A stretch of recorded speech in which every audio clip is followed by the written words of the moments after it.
Ninguém na família Valdez falava sobre a promessa em voz alta. Nem na cobertura, onde decisões de milhões eram tomadas em sussurros depois da meia-noite. Nem nos fundos, onde homens que já mataram por menos ficavam perfeitamente imóveis e ouviam quando Emerick falava. Nem mesmo Septon, o velho guardião que servira 3 gerações de sangue Valdez. Ele aprendeu há muito tempo que algumas palavras tinham mais peso seladas no peito de um homem do que jamais teriam ao ar livre. Era simplesmente entendido, como as coisas em famílias como a dele sempre eram. Emerick honraria a promessa porque sua mãe havia pedido. E o pedido de uma mulher moribunda não era o tipo de moeda que um homem poderia recusar. Nem mesmo o homem mais implacável da Costa Leste. Catherine Valdez esteve naquele quarto de hospital particular no Upper East Side, com lençóis de seda que custavam mais do que o aluguel da maioria das pessoas, e um corpo que nenhuma quantia de dinheiro poderia impedir de falhar. Ela segurou a mão do filho com uma força que não correspondia à mulher que desaparecia sob os cobertores. E ela disse um nome: Nola Beckett. Emer não discutiu. Essa era a parte que o mantinha acordado às 3 da manhã, olhando para o horizonte de Manhattan através do vidro do chão ao teto, enquanto a cidade abaixo se movia de sua maneira inquieta e indiferente. Ele não discutiu, não recuou, não fez a única pergunta que pesava mais em seu peito. O que você sabe sobre essa mulher que eu não sei? Ele simplesmente assentiu. E os olhos de sua mãe procuraram resistência em seu rosto e não encontraram nenhuma. E isso foi o suficiente. A promessa permanecia. Mas o que ele sabia sobre Nola Beckett cabia em um único suspiro. Ela era a filha adotiva de um homem chamado Hugh Beckett, um nome que Emer reconheceu com um sobressalto dos antigos livros de seu pai. Embora ele nunca soubesse que o homem tinha uma filha, muito menos uma herdeira. Além disso, quase nada. Ninguém ofereceu uma fotografia. Ninguém mencionou sua idade, seu temperamento, sua história. A única coisa que Septon disse quando Emer o pressionou com aquele tipo de pressão silenciosa que fazia homens poderosos em 4 estados escolherem suas palavras com muito cuidado foi isto: ela não é o que ninguém espera. Então Septon se afastou e nunca mais elaborou. Emerick escolheu interpretar isso da forma mais generosa possível. Ele disse a si mesmo que significava que ela era quieta, talvez frágil. Talvez o tipo de mulher que sua mãe escolheu porque acreditava que seu filho precisava de alguém que não o desafiasse. Alguém controlável, alguém suave. Ele construiu uma versão dela em sua mente da mesma forma que um homem reconstrói um muro. Não porque quisesse, mas porque o espaço aberto o deixava desconfortável. E Emer Valdez não se tornou quem era tolerando espaços abertos em sua compreensão de qualquer coisa. Ele não se orgulhava da imagem que havia desenhado, mas a desenhou mesmo assim. Então a informação chegou. Veio através de Septon, entregue com a particular neutralidade que o velho usava quando queria que os fatos carregassem seu próprio peso, sem sua opinião anexada. Ela é cega, disse Septon, completamente. Algo aconteceu há 14 meses e ela tem uma filha, não biológica. Sua irmã mais velha morreu e deixou para trás uma menina. Nola a acolheu, criou-a como sua. A criança tem 5 anos. Emerick ficou com essa informação em seu escritório por um tempo muito longo. A cidade se movia do lado de fora do vidro. Septon ficou perto da porta e não disse mais nada, porque ele serviu a esta família por tempo suficiente para saber quando o silêncio era mais útil do que um comentário. Finalmente Emerick falou. Sua voz estava estável, perfeitamente estável. O tipo de estabilidade que custa algo para manter quando um homem está reorganizando tudo o que pensava entender sobre o que havia concordado. Prepare tudo, ele disse, como se estivesse aprovando um contrato, e não decidindo se casar com uma mulher cega com uma criança que ela acolheu depois de enterrar a própria irmã, cujo nome ele ouviu pela primeira vez há 6 meses dos lábios falhos de sua mãe. E Septon, que havia visto 3 gerações de homens Valdez tomarem decisões que mudaram a forma do mundo em que se moviam, simplesmente assentiu e saiu da sala. Porque ele já sabia o que Emer não sabia, que a mulher esperando a 2 estados de distância em um pequeno apartamento com uma menina de 5 anos e uma escuridão que ela não escolheu não era o que ninguém esperava. E que Emerick Valdez, com todo o seu poder, todo o seu controle, todo o medo que seu nome carregava em salas que ele nunca entrou, não estava nem remotamente preparado para o que estava prestes a entrar em sua vida. e silenciosamente, sem permissão, sem anúncio, sem uma única palavra mais alta que o necessário, desmontá-la. Se esta história já te conquistou, vá em frente e aperte o botão de curtir. Compartilhe com alguém que adora uma boa história de desenvolvimento lento. E se inscreva para não perder o que vem a seguir. Agora, vamos voltar para a manhã do casamento. Quando Emerick Valdez estava na frente de uma capela no Vale do Hudson e esperava por uma mulher que ele nunca tinha visto caminhar em sua direção. Liderada não por um pai, não por um irmão, mas por uma menina de 5 anos segurando a mão de sua mãe como se fizesse isso a vida inteira. Aquela manhã chegou da mesma forma que a maioria das manhãs difíceis. Sem drama, sem aviso, apenas uma luz cinza pálida deslizando pelas cortinas e o som de algum pássaro do lado de fora, fazendo seu anúncio indiferente ao mundo. A capela ficava em uma propriedade particular no Vale do Hudson. Paredes de pedra branca, uma pequena torre de sino. O tipo de estrutura construída por alguém que entendia que certos rituais exigiam um endereço fixo e discrição absoluta. Emerick chegou mais cedo do que o necessário. Ele ficou na frente do corredor, entre 2 fileiras de bancos de carvalho, e fez o que sempre fazia sempre que entrava em qualquer sala. Contou as pessoas, identificou as saídas, avaliou quem estava sentado onde e por quê. 30 pessoas, talvez um pouco mais. Seus guarda-costas estavam espalhados de uma forma que os fazia parecer convidados, mas não enganava ninguém que estivesse realmente prestando atenção. Orla, a advogada da família, sentou-se na terceira fila à esquerda com uma pasta no colo que ela carregava para todos os lugares, como outras pessoas carregam um telefone. Um padre idoso estava na frente, paciente e sem pressa. Com o tipo de paciência que pertencia a um homem que havia testemunhado casamentos suficientes para saber que não havia 2 iguais, e que todos eles precisavam de tempo. A capela cheirava a velas de cera de abelha e pinho e algo levemente floral que Emerick não conseguia nomear. Ele ficou parado. Ele era bom nisso, ficar parado dentro de um momento que se movia ao seu redor, mantendo seu rosto indecifrável enquanto tudo dentro dele tentava se reorganizar em uma ordem que ele ainda não entendia. 1 minuto passou, depois outro. Ele manteve os olhos para a frente e podia sentir os olhares de ambos os lados lendo seu rosto. E ele não lhes deu nada para ler. Então alguém na última fila se moveu ligeiramente. A porta da capela se abriu. Emerick ouviu antes de ver. 2 pares de passos. Um firme, lento, deliberado, carregando o ritmo de alguém que se acostumou a medir o mundo através do som em vez da luz. E outro muito menor, muito mais curto, um pouco mais rápido, e depois diminuindo novamente. Como se a criança estivesse se lembrando de acompanhar o ritmo do adulto ao seu lado. Não havia música. Ninguém a acompanhou da maneira tradicional.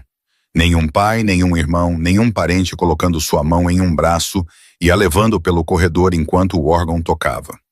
Apenas Nola Beckett e Rue de 5 anos andando lado a lado pelo corredor da capela com uma espécie de quietude que fez as 30 pessoas na sala esquecerem de respirar. Emerick se virou. Nola não usava véu. Ela usava um vestido branco simples, o tipo de simplicidade que pertencia a alguém que não estava tentando impressionar, porque não podia ver a impressão que causava. E foi precisamente isso que o tornou mais memorável do que qualquer coisa extravagante jamais poderia ter sido. Seus olhos estavam abertos, voltados para a frente, mas não vendo nada. E nos primeiros 2 segundos, Emerick percebeu que a ausência de seu olhar não criava o vazio que ele havia imaginado. Criava outra coisa, algo mais próximo da dignidade do que do dano. Mais próximo da escolha de ficar de pé do que da rendição. E isso o distraiu de uma forma que nenhuma ameaça nos últimos 20 anos jamais havia conseguido. Rue caminhava ao lado de sua mãe com uma seriedade que não pertencia à sua idade. A mão direita da menina segurava a de Nola e a esquerda agarrava uma pequena flor que alguém lhe dera antes de entrarem. Quando mãe e filha chegaram à frente do corredor, Rue parou. Ela olhou para Emer, e nos olhos escuros daquela criança de 5 anos, ele viu algo para o qual não estava preparado. Não medo, não curiosidade, mas julgamento. Frio e preciso, e totalmente fora de lugar em uma criança. Como se ela tivesse passado toda a sua curta vida decidindo em quem se podia confiar e em quem não. E ele não havia passado da primeira rodada.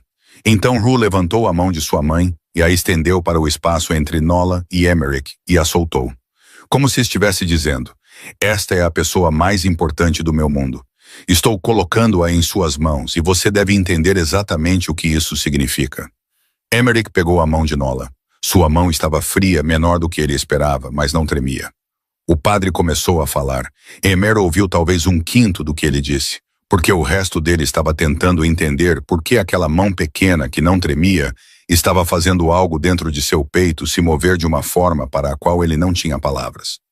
Quando o padre fez a pergunta, Nola virou a cabeça em direção a Emer com uma precisão que o fez lembrar a si mesmo que ela não podia vê-lo.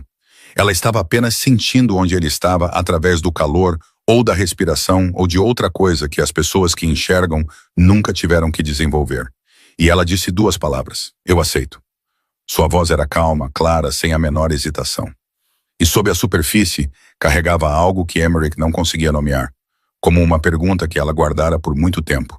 E este foi o primeiro momento em que ela permitiu que subisse perto o suficiente da superfície para que outra pessoa notasse que estava lá. O casamento terminou. O padre fechou o livro. As 30 pessoas na sala exalaram de uma vez.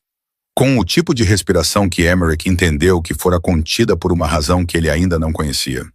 Do lado de fora da capela, quando a luz do sol da tarde se espalhou pelo gramado e vários carros pretos estavam estacionados ao longo da entrada, um dos guarda-costas mais jovens se inclinou para Septan e disse baixo o suficiente para pensar que ninguém mais poderia ouvir. Por que ele concordou em se casar com ela? Ela nem consegue ver para onde está indo. Septan não virou a cabeça. Ele apenas olhou para o jovem guarda com o tipo de olhar que fazia homens mais velhos e mais perigosos escolherem suas palavras novamente. Então disse, ela é cega, não fraca, e se você não consegue ver a diferença, não deveria estar nesta sala. O guarda-costas não disse mais uma palavra. E Septan ficou ali, observando Emeric guiar Nola pelos degraus da capela com a pequena Rue andando atrás deles e segurando a barra do vestido de sua mãe. E no rosto envelhecido de um homem que passou décadas servindo a família Valdez, apareceu algo raro, algo quase como satisfação.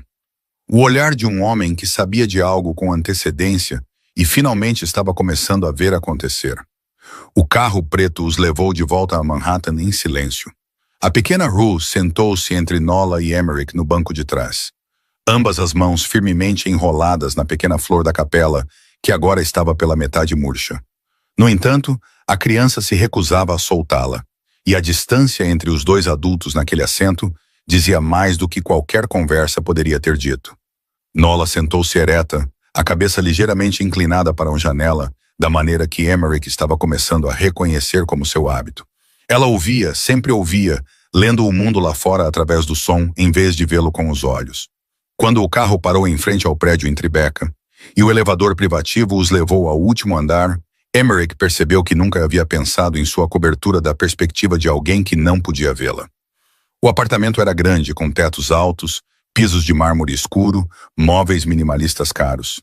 Todo o lugar projetado para impressionar os olhos e totalmente sem sentido para alguém sem visão. Nola cruzou a soleira e parou. Não por hesitação, ela parou para ouvir. Emer ficou a alguns passos de distância e a observou inclinar a cabeça para a esquerda, depois para a direita. E ele entendeu que ela estava lendo o tamanho da sala pela forma como o som ecoava de volta das paredes. Então ela começou a andar. Sua mão esquerda roçava levemente na parede, seus dedos deslizando pela superfície. Não para se segurar, mas para medir. E ela começou a contar. Emeric ouviu muito fracamente, quase sem som, mas seus lábios se moviam a cada passo. E ele entendeu que ela estava registrando as distâncias. Da porta ao canto da parede, do canto da parede ao corredor, do corredor à primeira porta. A pequena Rue seguia sua mãe como uma pequena sombra, sem dizer nada. Às vezes, estendendo a mão para puxar suavemente a mão de Nola quando havia um degrau ou uma mudança no piso. Uma linguagem silenciosa entre as duas da qual Emeric estava completamente de fora. Levou cerca de 20 minutos para ela percorrer todo o andar. Quando ela voltou para a sala de estar principal, Emer ainda estava no mesmo lugar, e ela sabia disso. Ela parou de frente exatamente para onde ele estava e falou com uma voz que não era um pedido e nem uma permissão, mas algo intermediário, tão prático quanto uma cláusula de contrato. Preciso que você não mova os móveis sem me avisar primeiro, disse ela. Vou aprender a andar por este espaço, mas se alguém mover uma cadeira ou uma mesa e eu não souber, vou esbarrar nela. E não tenho a menor intenção de esbarrar em nada dentro da minha própria casa. Emer olhou para ela. Você sempre estabelece regras para estranhos assim? Ele disse. E não havia desafio em sua voz. Apenas curiosidade genuína. O tipo de curiosidade que pertence a um homem que percebe que está diante de algo que nunca encontrou antes e ainda não sabe como nomear. Eu estabeleço regras para cada espaço em que entro, disse Nola. É assim que eu sobrevivo. Ela disse a palavra sobreviver da mesma forma que outras pessoas dizem respirar. Comumente sem drama, como se fosse simplesmente um fato. E fatos não precisam de decoração. Emerick não respondeu imediatamente. Ele assentiu, depois se lembrou que ela não podia ver e disse, tudo bem, eu direi a todos. Essa foi a primeira noite. Emer mostrou a Nola e a pequena Ru o quarto no andar de cima. O maior quarto além do seu, com janelas voltadas para o leste. Um quarto onde Nola nunca veria a luz entrar, mas Ru veria. E talvez ele tenha pensado nisso quando o escolheu. Talvez não, mas ele o escolheu mesmo assim. A cobertura caiu em silêncio.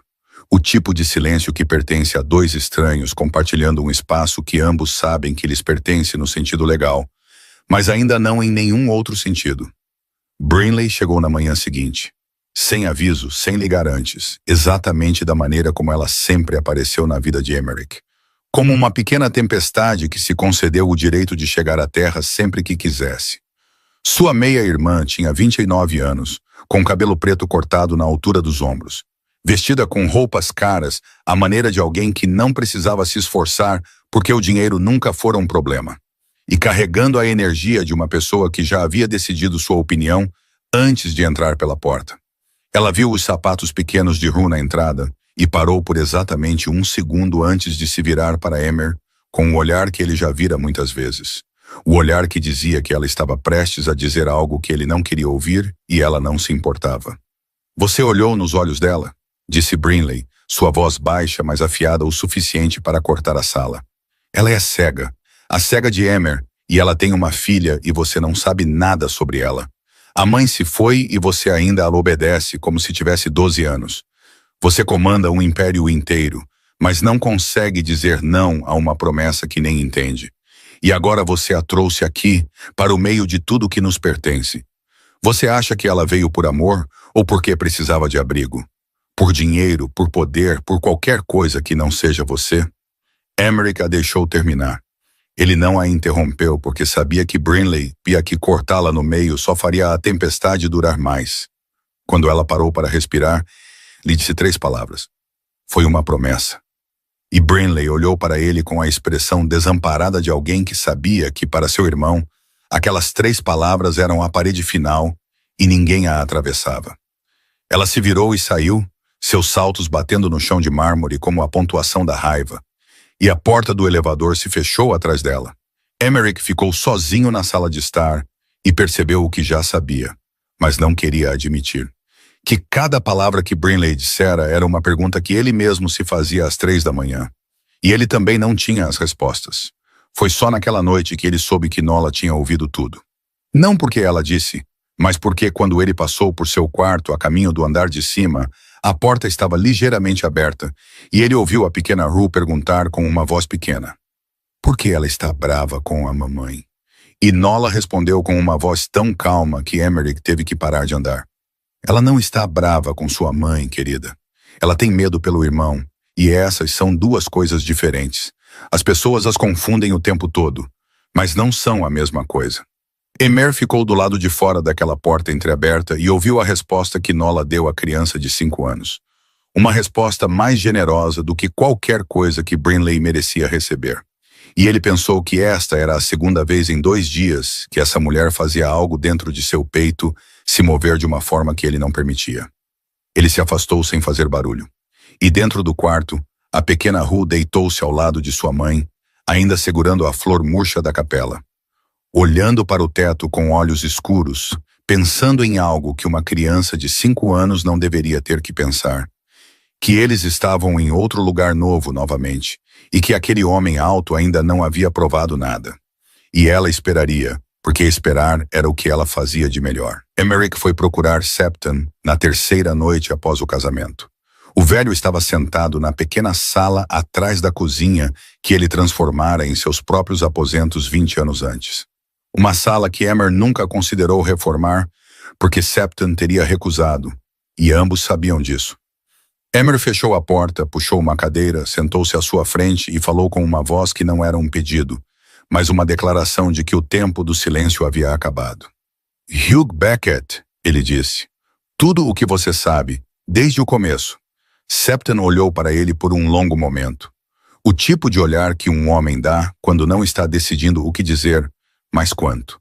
Então ele soltou um suspiro pelo nariz e começou. Hugh Beckett não era apenas um pai adotivo comum em um subúrbio tranquilo.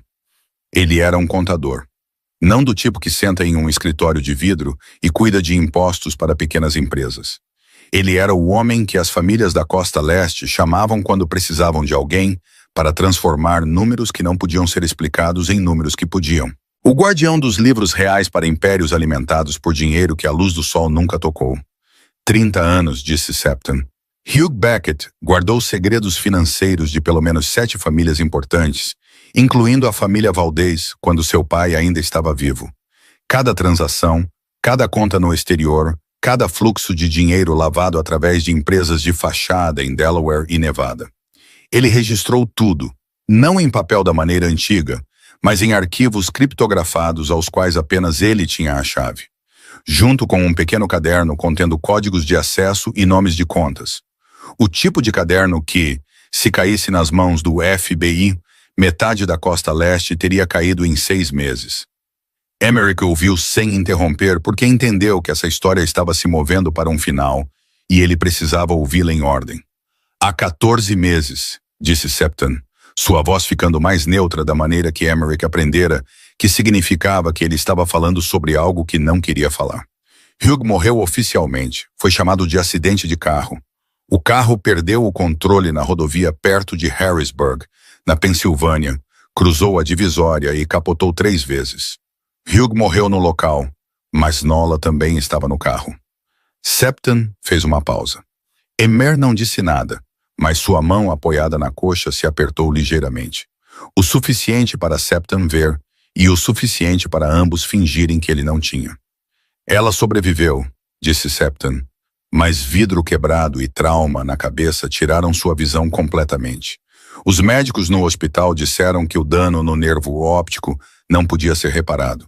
Ela tinha 26 anos na época, com uma criança de 4 anos em casa, enterrando seu pai adotivo e acordando em uma escuridão da qual nunca sairia. Acidente, disse Emerick, e a maneira como ele falou a palavra a transformou em uma pergunta sem mudar seu tom. Septon olhou para ele. Existem acidentes que acontecem, disse ele lentamente, e existem acidentes que são arranjados. E a distância entre essas duas coisas depende de quem está fazendo a pergunta e de quem se beneficia quando ninguém a faz. Hugh se recusou a entregar o livro Razão a um grupo de pessoas muito determinado. Ele se recusou 4 vezes. Na 5ª vez, ninguém mais perguntou. Houve apenas um carro perdendo o controle na rodovia às 11 da noite. Emerick ficou imóvel por um tempo muito longo. A cozinha dos fundos estava totalmente silenciosa. Em algum lugar no andar de cima, a pequena Ruth dormia ao lado de sua mãe no quarto que ele havia escolhido, porque era voltado para o leste. E Nola estava deitada em uma escuridão que não escolhera, ao lado da criança que adotara depois de enterrar sua irmã. E todas essas peças começaram a se encaixar na mente de Emerick, de uma forma que ele não gostava, mas não podia negar. O que ela fez depois disso? Emer perguntou. Septon disse. Ela contratou um advogado de sucessões na Filadélfia, organizou todos os bens que Hugh deixou, transferiu a propriedade legal para seu próprio nome, fechou todas as contas pessoais de Hugh, guardou os arquivos criptografados em um lugar seguro e recusou toda a oferta de ajuda de qualquer pessoa. 14 meses, sozinha, cega, com uma criança de 5 anos, sem pedir nada a ninguém. Emerick olhou para Septon. Minha mãe sabia de tudo isso, ele disse. E não era uma pergunta. Septon assentiu. Catherine conhecia Hugh dos anos em que seu marido ainda dirigia a organização. Hugh cuidou dos livros da família Valdez por 15 anos antes de se aposentar. Ela confiava em Hugh e depois que Hugh morreu, ela sabia que Nola estava sentada em uma montanha de segredos grande o suficiente para incendiar a costa leste. Sozinha, desprotegida, sem aliados, cega, enquanto as pessoas que mataram seu pai ainda tentavam pegar o que ele havia deixado para trás. Ela entendeu que este casamento protegia ambos os lados. Nola obtinha a proteção da família Valdez. A família Valdez obtinha a proteção do livro Razão. Emer recostou-se na cadeira e olhou para o teto. Ele pensou em sua mãe em sua cama de hospital, sua mão pequena apertando a dele com uma força que não correspondia ao seu tamanho, seus olhos procurando resistência em seu rosto. Ele pensou na maneira como ela havia falado o nome de Nola Beckett, secamente, sem explicação. Como se isso por si só fosse suficiente, como se ela acreditasse que seu filho descobriria o resto quando chegasse a hora. E então ele entendeu que sua mãe não era romântica. Catherine Valdez não fora romântica um único dia em sua vida. Ela era uma mulher que construía planos com pessoas em vez de concreto. Uma mulher que entendia que as alianças mais fortes não eram assinadas em papel, mas ligadas pelo dever, por promessas, pelo tipo de coisa que nenhum advogado ou quantia de dinheiro poderia quebrar. Ela não escolheu Nola para Emer porque achava que eles se apaixonariam. Ela a escolheu porque sabia que eles precisavam um do outro.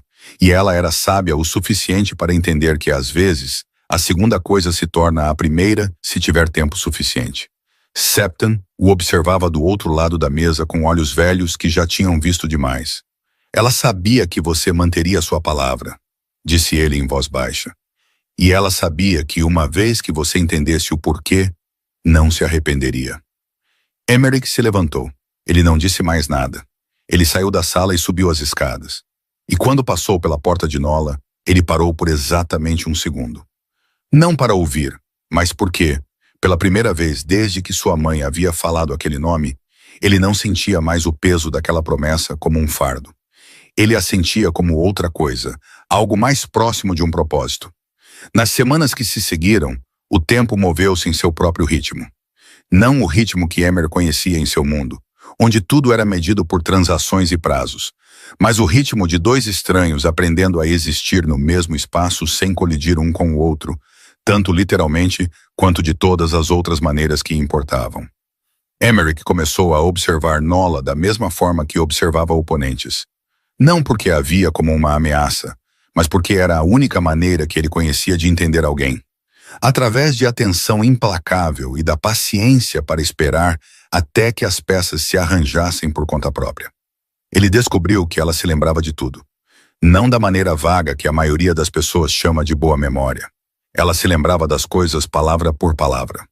Uma manhã, ele mencionou um telefonema que recebera 3 dias antes, apenas de passagem, sem detalhes.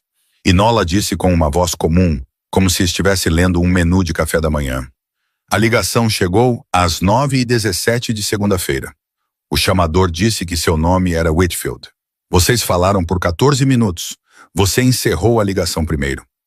Emer olhou para ela. Ela estava sentada à mesa da cozinha, alimentando Ru no café da manhã. Sua mão esquerda segurando a tigela de aveia firme para a menina. E ela disse isso como se não houvesse nada de notável nisso. Como se todos se lembrassem da hora exata, do nome e da duração de uma conversa que acontecera 3 dias antes, através de uma parede. Então veio o momento que mudou tudo. Numa tarde de quinta-feira, Emer estava ao telefone em seu escritório. A porta ligeiramente aberta porque ele começara a esquecer de fechá-la quando Nola estava por perto. Um hábito inconsciente cujo significado ele ainda não entendia completamente. A ligação era com um parceiro sobre uma rota de transporte pelo porto de Newark.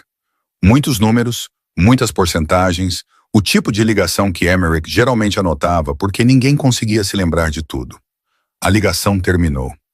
Emerick pousou o telefone e Nola passou pelo corredor, parou na porta, a cabeça ligeiramente inclinada da maneira que ele começara a reconhecer como significando que ela estava decidindo se falava ou não. E então ela falou. Aquele homem mentiu no 3º número. Emer virou-se na cadeira para olhá-la. Ele disse 12%, Mas ele hesitou antes da palavra 12, disse Nola. A respiração dele mudou no 14º segundo. Ele engoliu em seco antes de dizer o número. As pessoas não fazem isso quando estão dizendo a verdade. Porque a verdade não precisa de preparação. Apenas uma mentira precisa. E o número real provavelmente era maior, porque quando as pessoas diminuem um número, tendem a dizê-lo mais rápido para passar por ele. Mas ele diminuiu a velocidade, o que significa que estava se lembrando do número que decidiu dizer em vez do real. Quando ela terminou, continuou andando pelo corredor como se tivesse acabado de comentar sobre o tempo, em vez de dissecar uma conversa que ouvira através de uma parede, com uma audição que a cegueira havia aguçado em algo quase como uma arma. Emerick ficou imóvel por um tempo muito longo. Então ele ligou para aquele parceiro de volta por outro canal e verificou o número através de uma fonte independente. Ela estava certa. O número real era 17%, não 12%. O homem havia mentido e Nola Beckett tinha ouvido a mentira através de uma porta entreaberta enquanto caminhava pelo corredor. Emer sentou-se em seu escritório e olhou pela porta para o corredor vazio por onde ela acabara de passar. E ele pensou que estava começando a entender por que sua mãe havia escolhido essa mulher. Não porque Nola precisasse ser salva, mas porque na escuridão ela havia desenvolvido algo que a luz nunca teria permitido, a capacidade de ouvir o que as pessoas escondiam em suas vozes. Aquela noite foi a noite em que Ru foi ao seu quarto. Emerick ficou acordado até tarde, como de costume, sentado em seu escritório com o laptop aberto, mas os olhos fixos na janela onde Manhattan se espalhava abaixo em milhões de luzes que nunca se apagavam. Ele ouviu passos muito pequenos no corredor, tão pequenos que quase pensou tê-los imaginado. E então Ru apareceu na porta do escritório. Ela usava um pijama coberto de estrelas, segurava um travesseiro nos braços, seu cabelo estava bagunçado, seus olhos bem abertos, mas ela não estava chorando. Ela olhou para ele. Emerick olhou de volta para ela. Ninguém disse uma palavra. Ela não explicou por que estava ali. Não disse pesadelo, não disse com medo, não disse que sentia falta da mãe. Ela apenas ficou ali com aqueles olhos escuros, seu travesseiro, e o silêncio de uma criança que aprendera que explicar o medo aos adultos geralmente não mudava o medo. Emerick não sabia o que fazer. Ele nunca esteve perto de crianças por tempo suficiente para aprender sua linguagem. Ele não sabia o que dizer, então não disse nada. Ele apenas empurrou sua cadeira um pouco mais para longe da mesa, criando um pequeno espaço aberto ao lado dela. E esse foi todo o convite de que Ru precisava. Ela se aproximou, subiu no pequeno sofá ao lado da mesa, encolheu-se em volta do travesseiro e fechou os olhos. Ela adormeceu em 5 minutos. Emerick ficou imóvel por 3 horas. 3 horas. Ele não ousou se mover por medo de acordar a criança. E em algum lugar entre o som de sua respiração regular e as luzes de Manhattan além do vidro, algo dentro de seu peito não apenas se moveu, mas se abriu suavemente, sem ruído. Da maneira como as coisas trancadas por muito tempo se abrem quando finalmente alguém se esquece de vigiá-las, e elas se abrem por si mesmas. Ele não entendia por que seu peito doía. Ele não entenderia por muito tempo ainda. Brinley veio na manhã seguinte para pegar documentos com Emerick. Entrou na porta do escritório e parou. Ru ainda estava deitada no sofá, ainda não acordada, seu travesseiro caído no chão. E Emerick estava sentado à mesa ao lado de uma xícara de café que esfriara há muito tempo, com as olheiras de um homem que não dormira, embora não por causa do trabalho. Brinley olhou para a cena. Ela não disse nada, mas algo em seu rosto mudou. Não muito, não dramaticamente. Apenas o suficiente para Emer notar. Como uma porta que ela havia trancado firmemente na manhã em que brigou com ele, agora se abrira alguns milímetros a mais. Porque ela acabara de ver seu irmão, o homem que toda a costa leste temia, sentado imóvel por 3 horas, porque tinha medo de acordar uma menina de 5 anos que não era sua filha. Ela pegou os documentos e saiu sem comentar. Mas quando passou pelo quarto de Nola, ela diminuiu o passo pela metade. E Emer viu, mas não disse nada porque sabia que algumas mudanças precisavam ser deixadas em paz para que pudessem crescer em seu próprio tempo. Naquela tarde, Nola caminhou do quarto para a cozinha e não bateu no canto da pequena mesa no corredor. Ela parou. Ela virou a cabeça para a esquerda, depois para a direita, depois estendeu a mão e tocou o ar onde o canto da mesa costumava estar. Não havia nada lá. A mesa havia sido movida 20 centímetros para a esquerda. Apenas o suficiente para ela passar sem bater, não o suficiente para mudar o layout da sala. Ela ficou ali por um momento. Emerick não estava lá para ver. Ele havia movido a mesa às 5 da manhã, enquanto ninguém estava lá acordado. E ele não contou a ninguém porque era assim que ele fazia tudo. Consertava o que precisava ser consertado sem anunciar que havia consertado. Mas Nola sabia. Ela sabia porque seus passos não precisavam mais evitar aquele canto no 14º passo no corredor. E ela sabia porque ninguém mais naquela cobertura teria pensado em fazer tal coisa. Exceto o homem que prometera se casar com ela sem saber por quê, e que agora estava silenciosamente limpando o caminho para que ela pudesse andar sem nunca precisar pedir. Ela não disse obrigado. Ela entendeu que ele não fizera isso para ser agradecido. Então ela deixou aquilo ali entre eles, sem palavras, sem nome, e no entanto, ambos sabiam que estava lá. A ligação veio através de Orla em uma manhã de terça-feira, 5 semanas após o casamento. Um advogado representando um homem chamado Perry Langston solicitou uma reunião com a senhora Valdez sobre o que ele chamou de questões de propriedade não resolvidas, ligadas ao falecido Hugh Beckett. Orla passou a mensagem para Emerick junto com uma recomendação para recusar. Mas Emerick não recusou. Ele conhecia o tipo de homem que enviava um advogado primeiro. Era o tipo de homem que queria medir a reação antes de entrar na sala. E Emerick queria ver o rosto daquele homem quando ele falasse, não o rosto de alguém pago para falar em seu lugar. Ele concordou com a reunião. Perry Langston chegou na quinta-feira, recebido no saguão do térreo por 2 guarda-costas e levado no elevador privativo. Ele saiu com a confiança de um homem acostumado a entrar em salas caras e tratar isso como um direito, em vez de um privilégio. 42 anos, cabelo penteado para trás, um terno cinza escuro cortado à perfeição. Sapatos polidos o suficiente para refletir as luzes do teto e um sorriso que Emer reconheceu imediatamente porque o vira nos rostos de dezenas de outros homens ao longo de sua carreira. O sorriso de um homem que acreditava que o charme era uma arma e que toda a sala tinha um preço. Perry olhou ao redor da cobertura com o rápido olhar de avaliação que ele pensava que ninguém notava. Mas Emerick notou cada detalhe, da pintura na parede à altura dos tetos, a distância entre a janela e a saída. O tipo de avaliação feita por um homem calculando exatamente com quem estava jogando. Então Perry disse, "Eu quero ver Nola." Ele não disse senhora Valdez. Ele disse Nola com uma familiaridade em sua voz que Emerick registrou imediatamente e colocou na categoria de coisas que precisavam de explicação. Emerick não reagiu. Ele chamou por Nola. Ela saiu do corredor com a pequena Rue ao seu lado, a criança segurando a barra do vestido da mãe como sempre fazia. E Emer viu o exato momento em que Nola ouviu a voz de Perry Langston. Ela parou. Não da maneira como parava para se orientar, não da maneira como parava para ouvir um eco. Esta foi a parada de alguém que acabara de ouvir algo que a arrastou de volta para uma noite a qual ela nunca quis retornar. E todo o seu corpo reagiu antes que sua mente tivesse tempo de intervir. A calma que ela usara como uma segunda pele desde o primeiro dia em que Emerick a conheceu rachou. Não muito, não obviamente, mas Emer a estava observando, e ele viu. Sua mão se apertou ligeiramente ao seu lado.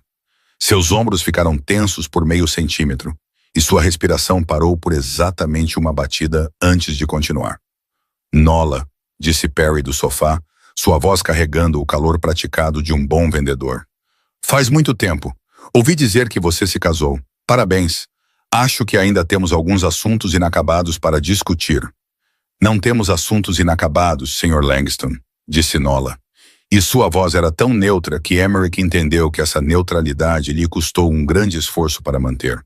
Porque ninguém é naturalmente tão calmo diante de algo que faz seus ombros se contraírem e sua respiração pausar. "Acho que você sabe que isso não é inteiramente verdade", disse Perry. E seu sorriso não mudou. Mas seus olhos sim.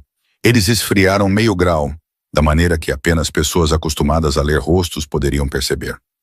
Seu pai guardava coisas que pertencem a muitas pessoas.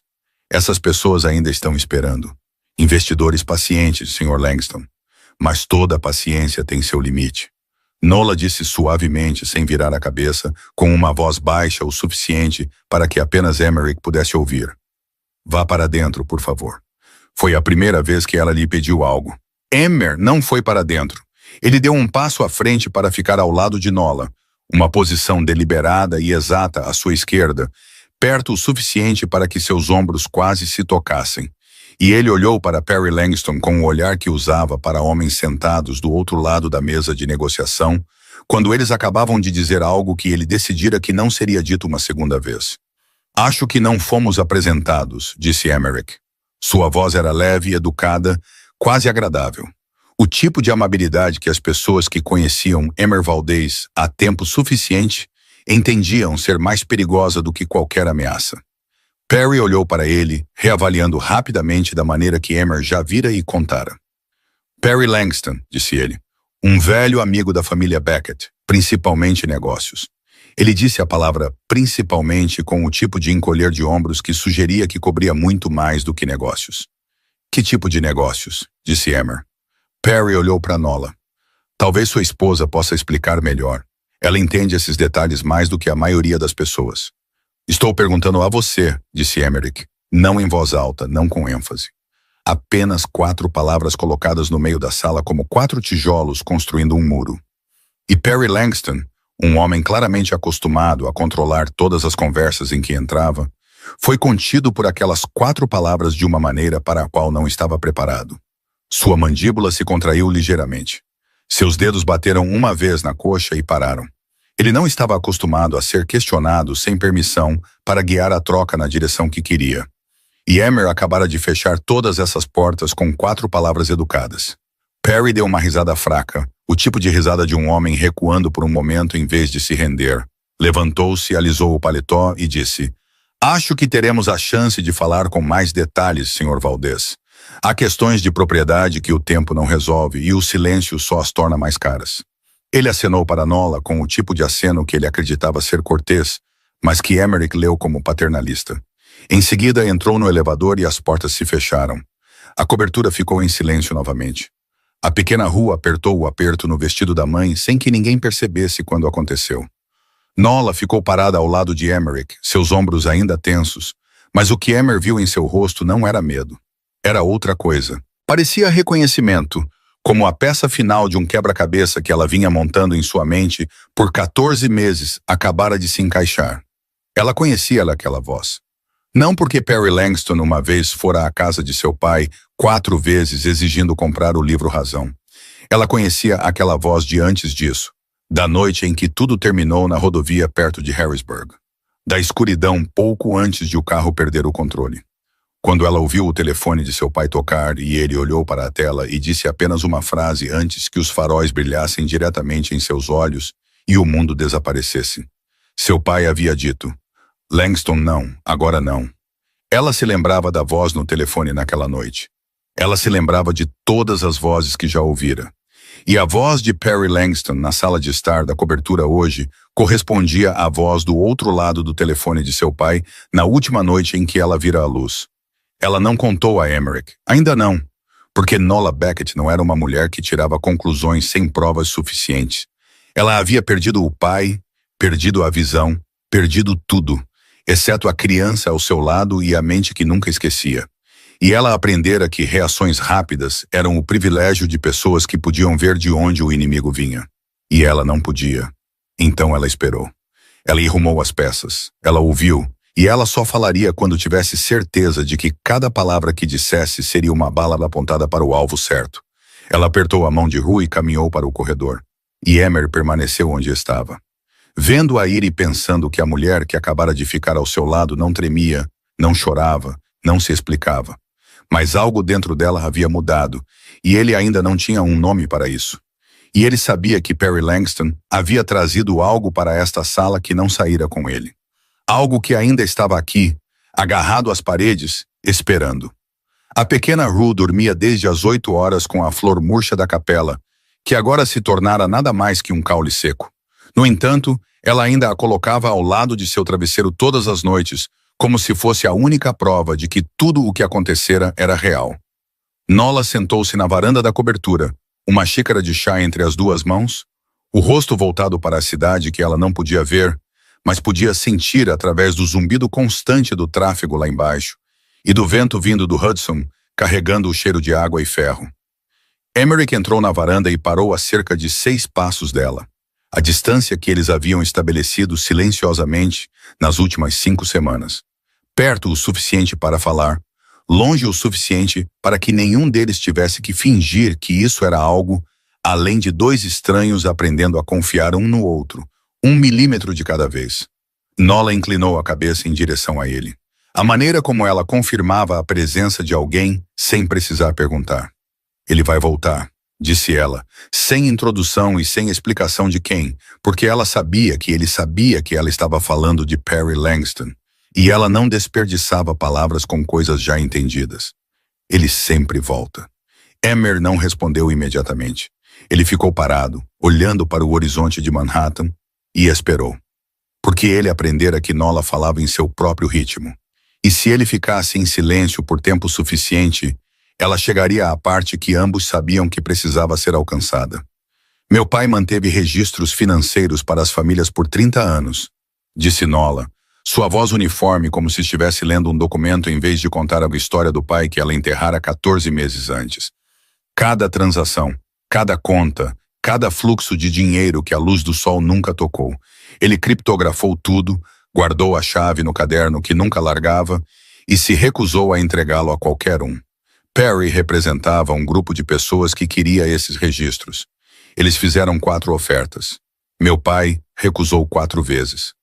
Ela fez uma pausa, tomou um gole de chá que Emerick suspeitava que ela não provava de verdade, porque estava se concentrando em algo dentro de si mesma.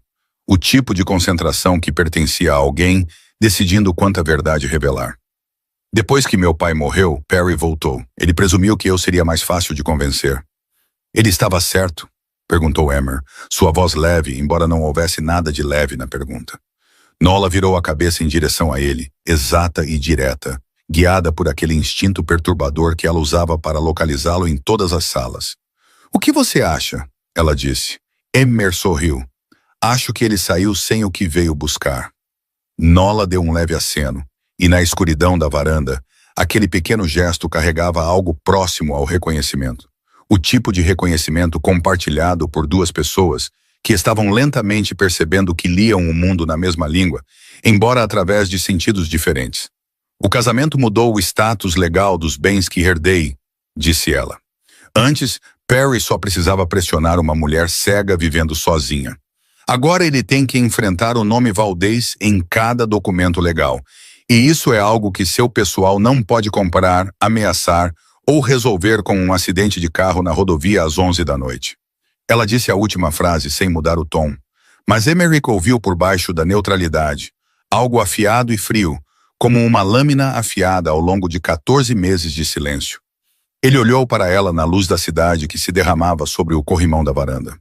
Uma luz que ela não podia ver, mas que traçava o contorno de seu rosto em um dourado pálido que o fez lembrar a si mesmo que este não era o momento para pensar nisso. Ele fez a pergunta que carregava desde o dia em que esteve na capela e viu a pequena Rue colocar a mão de sua mãe no espaço vazio diante dele. Foi por isso que você concordou? Ele disse. Este casamento, a proteção para o livro Razão. O vento do Hudson passou pela varanda. Nola girou lentamente a xícara de chá em suas mãos, seus dedos traçando a borda com o hábito de alguém que usava o toque no lugar da visão para tudo. Essa foi parte da razão, disse ela, no começo. E agora? Agora estou menos certa da minha razão original, disse ela, sua voz mais suave por meio tom. Uma mudança tão sutil que a maioria das pessoas teria perdido. Mas Emmer não era a maioria das pessoas, e ele não perdeu. Esse é um lugar desconfortável para alguém que gosta de certezas. Silêncio. O som da cidade abaixo. Milhões de vidas se desenrolando, sem nenhum conhecimento das 2 pessoas em pé bem acima dela. Falando sobre algo que nenhum deles estava pronto para nomear. Emmer não se aproximou. Ele não a tocou. Ele permaneceu exatamente a 6 passos de distância e deixou a resposta dela ali entre eles, no ar da noite.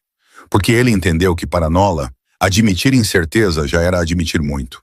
E forçar qualquer coisa a mais neste momento quebraria a própria coisa que estava sendo construída. Sua mãe me encontrou uma vez, disse Nola depois de um tempo, antes de morrer.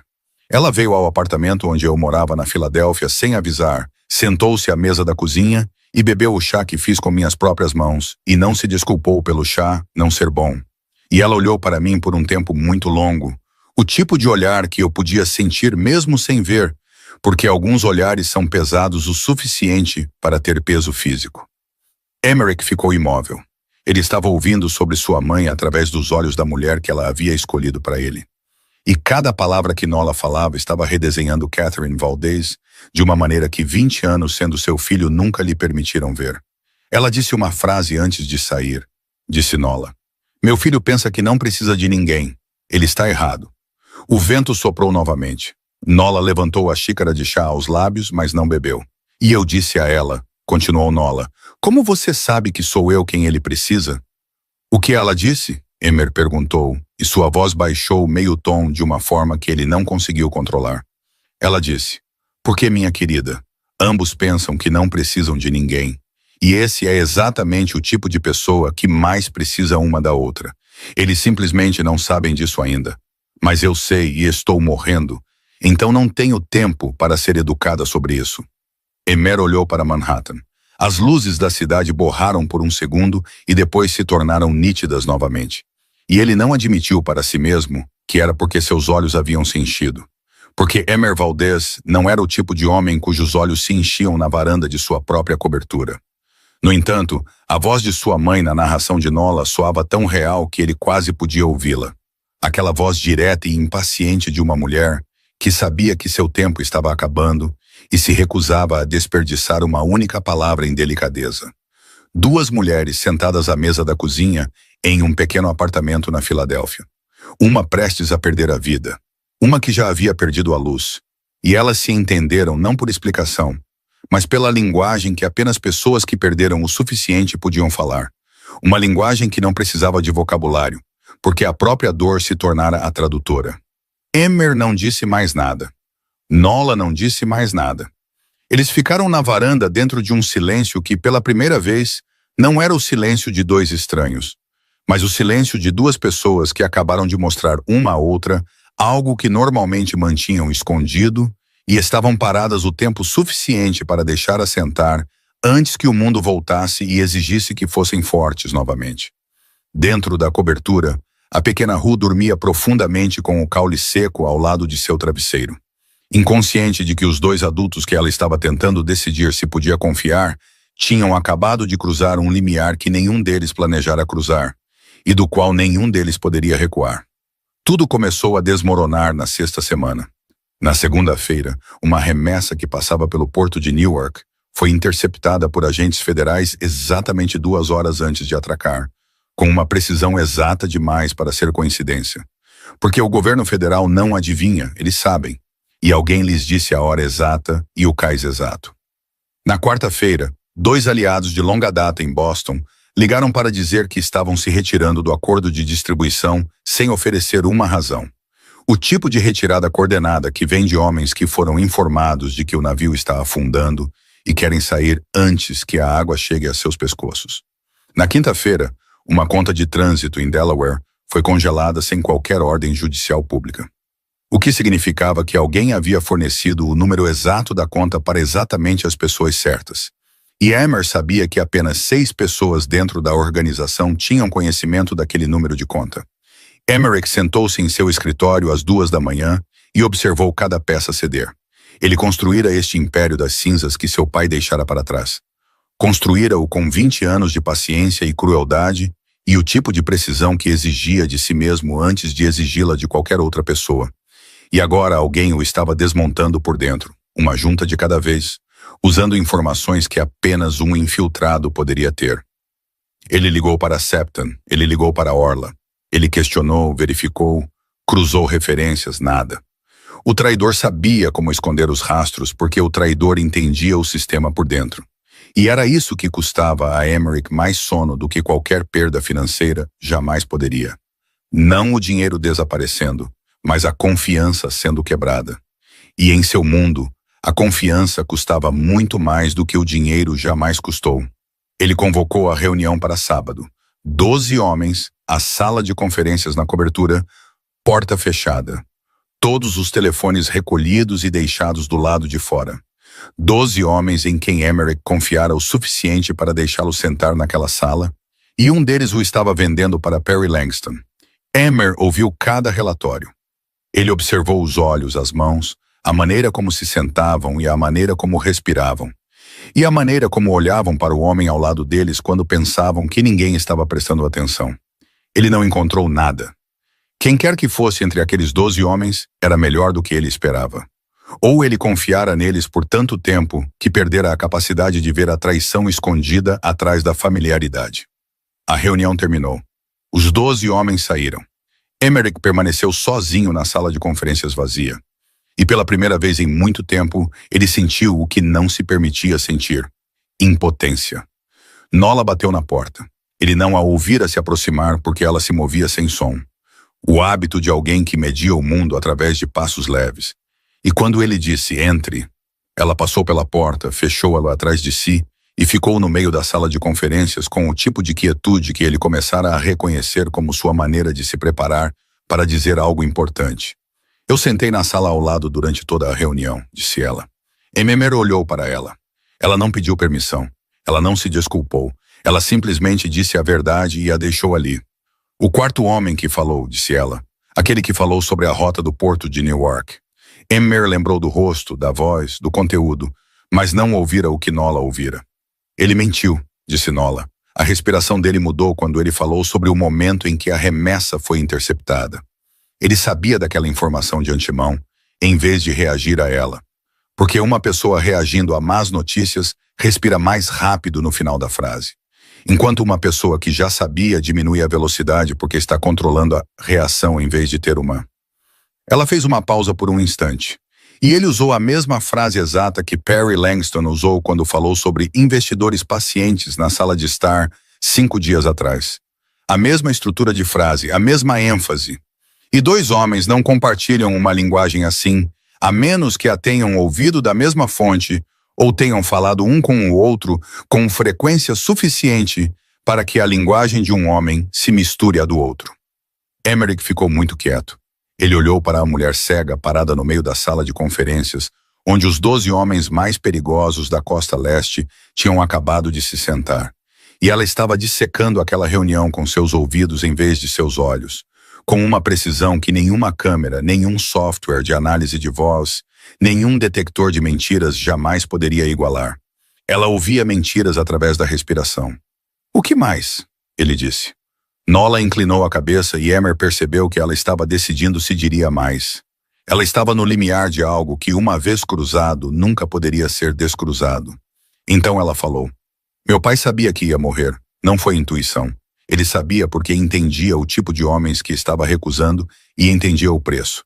Então, nos últimos 6 meses, todas as noites depois que Ru adormecia, ele se sentava comigo na mesa da cozinha e lia tudo. Cada página do caderno, cada código de acesso, cada nome de conta, cada número, cada transação de 30 anos. Ele lia e eu ouvia e eu me lembrava. Ela fez uma pausa. Tudo. Eu me lembro de tudo. Cada palavra, cada número, cada nome. Ele colocou o livro Razão dentro da minha mente porque sabia que as pessoas podiam roubar papéis, invadir arquivos, quebrar criptografia.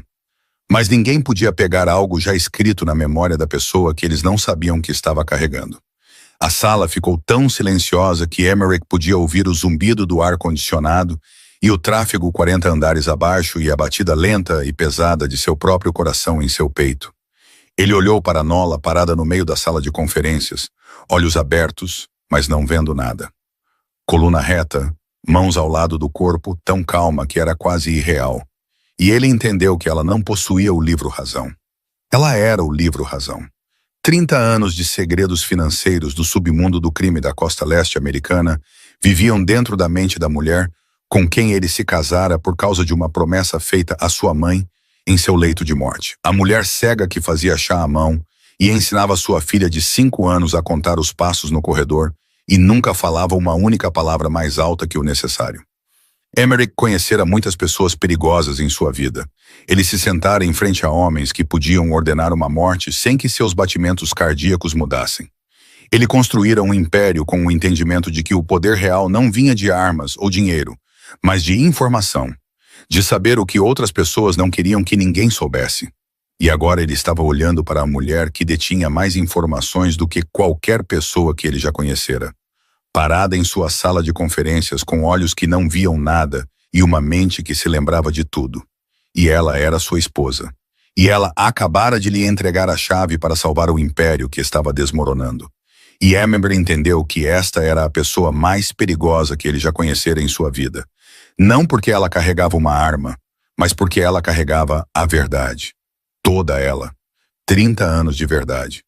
E ela escolhera colocá-la em suas mãos. Emmer passou uma semana se preparando.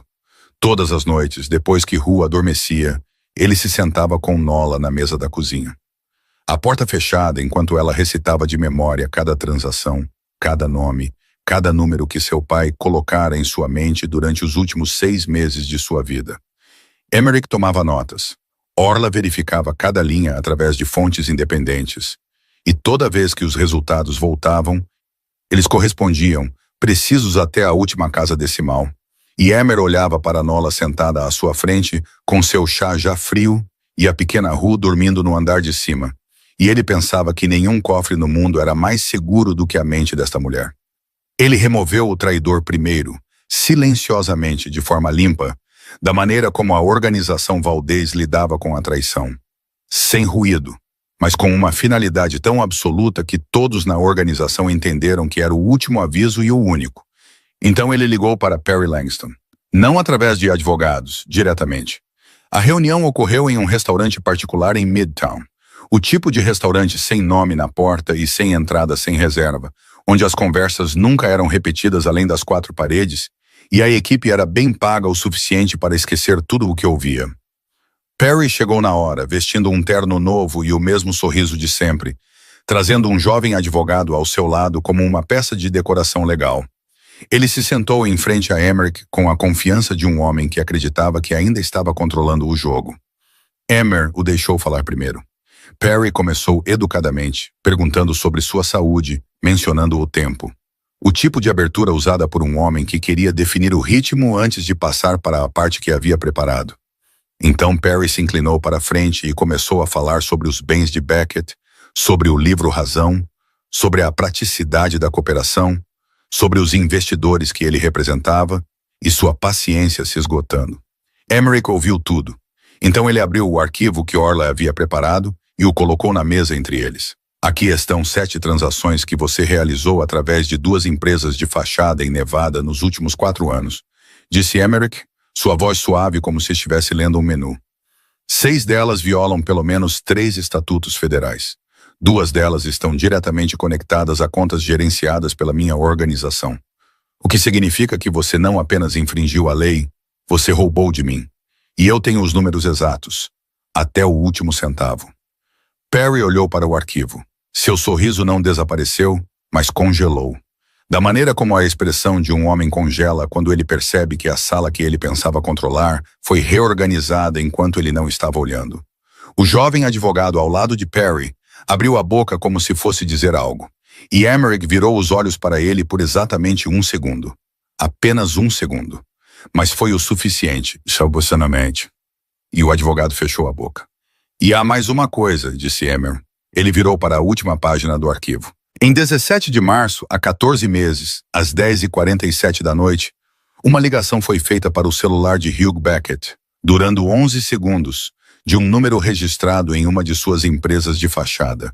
14 minutos antes do carro de Hugh Beckett perder o controle na rodovia perto de Harrisburg. A sala ficou em silêncio. Perry Langston não estava mais sorrindo. Pela primeira vez desde que Emmerich tomara conhecimento da existência do homem, o sorriso desapareceu completamente. E por baixo dele estava o rosto real. Não educado, não confiante, mas o rosto de um homem que acabara de perceber que não estava lidando com um marido recém-casado tentando proteger sua esposa, mas sentado em frente a alguém que sabia exatamente o que ele havia feito, sabia onde estava a evidência, e estava lhe oferecendo uma última chance antes que tudo se tornasse irreversível. Onde você conseguiu essa informação? Disse Perry, sua voz despojada pela primeira vez de sua superfície lisa e revelando o que estava por baixo. Áspera e apressada. Minha esposa é consideravelmente mais paciente do que eu, disse Emmerich. Sugiro que você aceite o acordo que ela ofereceu em relação aos ativos do Sudoeste. É justo. Está por escrito. E Orla o enviará ao seu advogado em 24 horas. Aceite e vá embora antes que eu pare de ser educado sobre isso. Perry não assinou imediatamente. Homens como Perry nunca assinam imediatamente porque isso faz parte de seu código particular. Admitir a derrota muito rapidamente era admitir que nunca foram tão fortes quanto fingiam ser. Mas no fim de semana seguinte, através de seu advogado, o acordo foi assinado. Todos os registros de Hugh Beckett e os direitos de usá-los pertenciam à família Valdez sob um acordo de proteção legal. Perry Langston e sua aliança se retiraram. Sem ruído, sem mais ameaças. Apenas o desaparecimento silencioso de um homem que entendeu que havia perdido e que cada próximo movimento apenas aprofundaria o dano. Sexta-feira à noite, na mesa da cozinha, Emmerich sentou-se em frente a Nola e leu todo o documento assinado em voz alta para ela, linha por linha, com uma voz uniforme e sem pressa. Porque ela pediu para ouvi-lo 2 vezes, e ele o leu 2 vezes sem perguntar por quê. Nola sentou-se quieta e ouviu. Ambas as mãos em volta de uma xícara de chá que esfriara há muito tempo. E quando ele terminou a última linha, ela pousou a xícara na mesa e olhou para ele, virando o rosto em sua direção com a precisão que ele parara de tentar explicar pela lógica, porque existia além da lógica. E a expressão em seu rosto era algo que ele nunca vira antes. Aberta, indefesa, como uma janela pintada e fechada por anos, e finalmente aberta não pela força, mas pela paciência de alguém que esperou do lado de fora por tempo suficiente. Obrigada, disse ela. Emmer olhou para ela. Você teria conseguido sem mim. Sim, disse Nola, mas eu não precisei.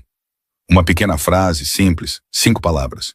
Mas Emmer entendeu porque aprendera sua língua ao longo de 6 semanas, sentado a 6 passos de distância na varanda e 3 horas imóveis ao lado de uma criança adormecida e mesas movidas às 5 da manhã. E ele entendeu que para Nola, admitir que não precisava enfrentar aquilo sozinha não era uma coisa pequena. Era a maior coisa que ela sabia como dar. Porque ela vivera por 14 meses na escuridão com uma regra orientadora. Nunca depender de ninguém. E ela acabara de quebrar essa regra na mesa da cozinha às 9 da noite de uma sexta-feira com 5 palavras. Ele estendeu a mão sobre a mesa e a colocou sobre a dela. Sua mão era quente, grande, pesada sobre a mão dela. Ela sentiu. O peso, o calor, a textura de sua pele, a maneira como seus dedos não agarravam, apenas repousavam ali, dando-lhe a liberdade de se afastar quando quisesse. Ela não se afastou. O som de chaves na porta do elevador. Brinley entrou na cobertura sem aviso, como sempre, seus saltos batendo no chão de mármore, e parou na porta da cozinha. Ela viu as 2 mãos na mesa. Ela viu o rosto de seu irmão. Algo ali que ela não via há 20 anos. Algo suavizado nas bordas de seus olhos e boca que ela uma vez acreditara que Emmerich era incapaz de ter. Então ela olhou para Nola, a mulher que ela chamara de fardo 6 semanas antes. A mulher cega sentada à mesa da cozinha com uma xícara de chá frio e uma mão que não se retirara. E o silêncio de alguém que terminara de lutar e vencera, e não precisava que ninguém soubesse. Brinley deu um passo à frente. Ela não disse uma palavra. Ela colocou a mão no ombro de Nola, leve, rápida, depois a apertou em algo próximo a um abraço. Mas não inteiramente um abraço, porque Brinley ainda não estava pronta para isso, e ambas sabiam. Mas foi o suficiente. Era a porta que ela trancara com tanta força agora, abrindo não alguns milímetros a mais, mas completamente. Nola levantou a mão e tocou a mão de Brinley, onde ela repousava em seu ombro. Ela não disse obrigado. Ela não disse está tudo bem. Ela apenas a tocou e deixou o toque falar o que ambas as mulheres eram orgulhosas demais para dizer em voz alta. Emmerich sentou-se à mesa da cozinha e olhou para sua esposa e sua irmã naquele momento. E ele pensou que sua mãe estivera certa. Ela sempre estivera certa, e ele gostaria que ela estivesse aqui para ver isso. E então ele pensou que talvez ela estivesse observando, da maneira como as mães sempre fazem, mesmo quando não estão mais aqui. A primavera chegou a Nova York à sua maneira, não suavemente como em lugares rurais, onde as flores se abrem pelos campos e os pássaros cantam em cercas de madeira, mas através de um tipo de mudança mais sutil. A luz se estendendo um pouco mais a cada noite. O vento do Hudson perdendo alguns graus de sua força e as árvores ao longo das ruas começando a mostrar novas folhas tenras, como se também tivessem se cansado do inverno e decidido tentar novamente. 3 meses se passaram desde o casamento na pequena capela no Vale do Hudson, e a cobertura em Tribeca mudara de maneiras que nenhum plano de design de interiores poderia ter previsto. Os sapatos da pequena rua na entrada agora ficavam ao lado dos de Emerick, como se sempre pertencessem ali. A xícara de chá de Nola tinha um lugar permanente na prateleira da cozinha que ninguém nunca mencionava. E ainda assim, todos entendiam. Lápis de cera espalhados pela mesa da cozinha pela manhã, porque Ru desenhava enquanto tomava café da manhã. E ninguém lhe dizia para limpá-los, porque ninguém queria que ela os limpasse. Pequenas mudanças. Mas Emerick as via todos os dias e entendia que não eram pequenas de forma alguma. Aconteceu em uma tarde comum, tão comum, que o que se seguiu se tornou 10 vezes mais inesquecível por causa disso. Emerick estava sentado no sofá lendo documentos e a pequena Ru estava brincando no chão ao lado de seus pés, desenhando com lápis de cera em papel branco com o tipo de concentração total que apenas as crianças possuem. Nola estava na cozinha falando ao telefone com Orla sobre a programação da próxima semana, quando Ru olhou para Emerick com aqueles olhos escuros e sérios e perguntou com uma voz pequena, mas clara: "Quem é você para a mamãe?" Emer olhou para ela. Ru disse: "Eu ouvi a mamãe te chamar de a pessoa dela quando ela estava falando com a senhorita Orla. O que significa a pessoa dela? É como a mamãe é a minha pessoa?" Emerick pousou os papéis. Ele olhou para a menina de 5 anos sentada no chão de sua cobertura com lápis de cera nos dedos e a pergunta mais simples do mundo em seus lábios. E ele não tinha resposta. Não porque não soubesse, mas porque a resposta era grande demais para sua voz naquele momento. Ele se levantou, disse a Ru que voltaria logo e saiu para a varanda. Ele ficou ali por um longo tempo. Manhattan se estendia abaixo dele. 1 milhão de pessoas, 1 milhão de histórias, 1 milhão de vidas se desenrolando ao mesmo tempo. E nenhuma delas sabia que na varanda mais alta de um prédio em Tribeca, o homem de quem toda a costa leste falava com medo estava sozinho, tentando controlar algo em seu peito que não conseguia controlar. Porque uma criança de 5 anos acabara de lhe dizer inocentemente que Nola o chamava de a pessoa dela, quando pensava que ele não estava ouvindo. E essas 3 palavras eram maiores do que qualquer contrato que ele já assinara, maiores do que qualquer império que ele já construíra, maiores do que qualquer coisa que ele já pensara que teria nesta vida. Na manhã seguinte, a luz do início do dia entrava pelas janelas da cobertura com aquela clareza especial que apenas algumas manhãs por ano possuem. O tipo de luz que carrega a sensação de que tudo foi lavado durante a noite. Emerick acordou, desceu para a cozinha e parou na porta. Nola já estava na acordada. Ela sempre acordava primeiro. 14 meses na escuridão construíram hábitos que não mudavam. Mesmo agora que a escuridão tinha alguém pronto para colocar uma mão na dela sempre que ela precisasse. Ela estava sentada à mesa da cozinha com seu chá, costas retas, cabeça ligeiramente inclinada para a esquerda naquela postura de escuta familiar. A pequena Ru sentava-se ao lado dela, lápis de cera na mão, desenhando em uma folha de papel branco com concentração feroz. A luz da manhã cobria as duas, uma luz que Nola não podia ver, mas que Ru estava tentando capturar através das linhas tortas de uma criança que acreditava que lápis de cera podiam capturar a luz do sol. Emerick ficou na porta da cozinha e olhou. Ele ficou parado e olhou da maneira que aprendera nas últimas 6 semanas. Uma maneira de olhar que não julgava, não analisava, não procurava ameaças. Apenas olhava porque o que estava à sua frente merecia ser olhado. Nola inclinou a cabeça. "Você está parado na porta", disse ela sem se virar. "Eu posso ouvir você respirar." Emerick entrou. "Como você sempre sabe?" ele perguntou. Nola sorriu ligeiramente, um sorriso raro, desprotegido. O tipo de sorriso que ela só permitia quando se esquecia que deveria estar controlando tudo. "Porque eu escuto", disse ela. A pequena Ru olhou para Emer, depois empurrou o desenho em sua direção com as 2 mãozinhas manchadas de lápis de cera. Emer o pegou. 3 pessoas, Uma muito alta, desenhada em preto e cinza, solene e tão grande que quase tocava a borda superior da página.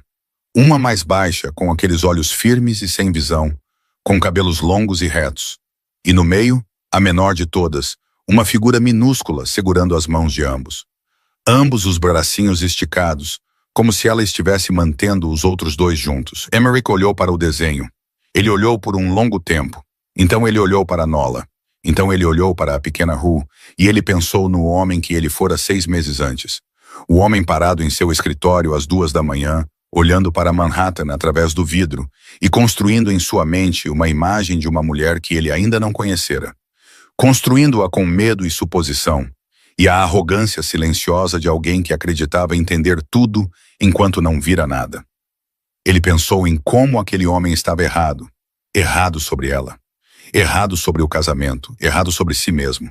Errado sobre o que sua mãe entendera, mas nunca explicara. Porque ela sabia que havia lições que só podiam ser aprendidas vivendo-as, não ouvindo-as contar. Ele pensou em Catherine Valdez, sentada à mesa da cozinha naquele pequeno apartamento na Filadélfia. Gravemente doente, morrendo, bebendo chá ruim e dizendo à mulher cega que ela escolhera para seu filho que ele pensava que não precisava de ninguém e que ele estava errado. Ela estava certa. Ela sempre estivera certa, e ele era grato. Daquela maneira simples e descomplicada que um homem é grato quando a vida o corrige gentilmente em vez de cruelmente. Que ele mantivera sua promessa, que não discutira, que assentira ao lado da cama de sua mãe sem entender por quê. E aquele aceno o levara à pequena capela no Vale do Hudson, a mão fria que não tremia, a menina guiando sua mãe com passos firmes, ao livro Razão Vivo, a xícara de chá fria na mesa da cozinha às 9 da noite de uma sexta-feira, ao desenho de 3 pessoas de mãos dadas, ao agora, ao aqui, a esta manhã de primavera, onde ele estava na cozinha com a mulher que podia ouvi-lo respirar e a menina que o desenhara em sua família com lápis de cera. E ele não precisava de mais nada. Ele colocou o desenho de volta na mesa. Ele se sentou ao lado de Rue e Nola estendeu a mão sobre a mesa, não procurando, não hesitando, apenas estendendo-a com aquela certeza precisa que ela sempre tinha sempre que se virava para ele. E Emerick a pegou. A pequena Rue olhou para as 2 mãos na mesa, depois olhou para o desenho que fizera, depois assentiu com o aceno solene de uma criança de 5 anos que acabara de confirmar que seu desenho era preciso. E a história termina aqui. Não com uma nova promessa, mas com uma antiga promessa cumprida. E com a simples verdade de que às vezes a vida nos coloca em situações que não escolhemos, com pessoas que não conhecemos, em circunstâncias que não entendemos. E a única coisa que podemos fazer é manter nossa palavra, aparecer e permitir que a bondade nos encontre à sua maneira. Esta história nos lembra que a verdadeira força não reside no poder ou no controle, mas na capacidade de abrir o coração quando tudo dentro de nós quer fechá-lo. Que o amor não precisa de olhos para ver, mas de um coração disposto a ouvir. E que as pessoas que caminharam pela escuridão por mais tempo são muitas vezes as que entendem a luz com mais clareza. Se esta história tocou seu coração, por favor, aperte o botão de curtir, compartilhe com as pessoas que você ama e se inscreva no canal para que a cada dia possamos continuar ouvindo juntos mais histórias como esta. Nós adoraríamos saber como esta história fez você se sentir. Se você se viu em algum lugar dentro dela, se já manteve uma promessa sem entender o porquê no início, apenas para perceber mais tarde que ela o levou exatamente para onde você precisava ir. Escreva nos comentários abaixo. Lemos cada linha e valorizamos cada compartilhamento sincero de todos vocês. Desejando a todos que assistem a este vídeo muita saúde, uma vida alegre, dias de paz e um coração cheio de amor. Adeus por agora e até o próximo vídeo.